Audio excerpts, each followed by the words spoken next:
Alors, s'agissant du sexisme, déjà, je pense que si les Français élisent une première présidente de la République, j'ai vu que vous n'étiez pas forcément sur mon nom, mais bon, une présidente de la République, je pense que déjà le regard changera. Aujourd'hui, même nous, les femmes en politique, on nous fait le procès.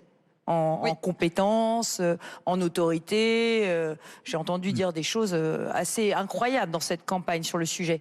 Mais au-delà de ça, je pense que cette question des discriminations, elle vient du regard qu'on porte sur les personnes qui sont différentes. Et pour lutter contre ça, il faut de la mixité.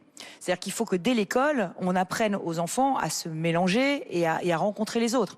Et il faut qu'on sorte aussi du côté chacun dans sa tribu, chacun les filles avec les filles, les garçons avec les garçons, les uns avec les autres.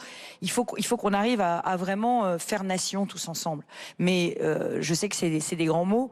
Donc sur le concret, moi ce que je fais, et je l'ai fait dans ma région, je fais du testing. C'est-à-dire quand on me porte, quand il y a une personne qui dit j'ai été victime de discrimination, on m'a pas laissé rentrer dans tel endroit parce que j'avais pas la bonne couleur de peau, on m'a pas offert ce boulot parce que j'étais une femme, je suis handicapée et on ne m'a même pas pris dans l'entretien dès qu'on a vu que j'étais en situation de handicap. On me signale ça, j'aide la victime à porter plainte parce que je pense que donc au cas par cas.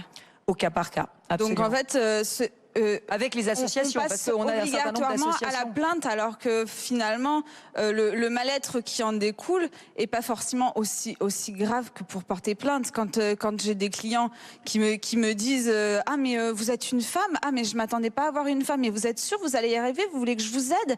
Je vais pas porter plainte contre quelqu'un qui fait ça. Non, et puis eux, il faut juste leur éduquer, il faut leur éduquer le regard, il faut leur éduquer le regard.